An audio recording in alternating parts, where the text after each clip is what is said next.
अजून जवळपास अशा असंख्य गोष्टी आहेत जे आपल्याला पुढं पाहायला मिळतील। समाजामध्ये अशा प्रकारे सर्वसामान्य लोकांचा भावनेशी खेळत, धार्मिकतेचा आधार घेत असे कृत्य जेव्हा होतात तेव्हा निश्चित त्यांनी वेदना होतात। मला विश्वास आहे की आता यामध्ये शिर्डीमध्ये दोन प्रकारचे लोक असतील या प्रक्रियेमधले। एक जे त्या प्रक्रियेची पीडित लोक असतील, म्हणजे या पीडित महिला असतील, त्यांचा एक वेगळा वर्ग आहे। आणि त्या पीडित वर्गांच्या व्यतिरिक्त ज्या लोकांनी संपर्क ठेवून संपत्तीच्या माध्यमातून काही त्यांचे टायअप असतील असे लोक आहेत। मला असं वाटतं की जेव्हा जबाब घेतले जातील, या जबाबामध्ये कोणाकोणाला व्याजाचा धंद्याच्या माध्यमातून कर्ज शिर्डीमध्ये दिलं गेलेलं आहे, कोणाकोणाची संपत्ती त्या पैशातून उभी आहे आणि त्या संपत्ती देण्याचं मूळ कारण काय, अशा सगळ्या गोष्टी पोलीस तपासणीमध्ये समोर येतील। महिनाभर थांबा, आपल्याला सगळ्या गोष्टी स्पष्ट होतील।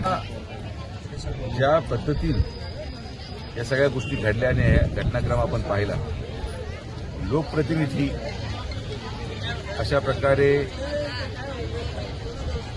वेगळ्या वेगळ्या ठिकाणी जिथे वादग्रस्त विषय होतात, मला हा प्रश्न नेहमी पडतो की एक चेहरा या जिल्ह्यातला प्रत्येक वादामध्ये आपल्याला सामान्य दिसतो। ठीक आहे, एखाद्या अपवादात्मक गोष्टीमध्ये आपण मानू शकतो की हा चेहरा तिथं का, पण जिथं कुठं वाद आहे तिथं त्या व्यक्तीचं संलग्न आपल्याला पाहायला मिळतं। तर जिल्ह्याच्या जनतेने हा विचार केला पाहिजे की आपण कशा पद्धतीचे लोकप्रतिनिधींना मतदान टाकतो आणि कोणते लोकप्रतिनिधी खरंच समाजाच्या हिताचे आहेत, सगळ्यांना बरोबर घेऊन जाऊन विकासाला बरोबर धरून करणारे आहे की जनतेसमोर आता लवकर येईल। ज्या पीडित महिला असतील त्यांना आम्ही विनंती करेल की माननीय मुख्यमंत्री महोदयांनी टास्क फोर्स नेमलेला आहे। टास्क फोर्स नाशिकमध्ये कार्यरत आहे। ज्यांना ज्यांना वाटत असेल आज ते उघडपणे आपल्या तक्रारी जाऊन देऊ शकतात आणि मी यांना आश्वासन देईन की तक्रार दिल्यानंतर कोणाचं नाव समोर येणार नाही। मात्र जर कोणाचं शोषण झालं असेल तर त्या महिलेला न्याय मिळावा ही आमची माफक अपेक्षा आहे आणि महिलांनी देखील पुढाकार घेऊन समोर येऊन हे सगळं करावं।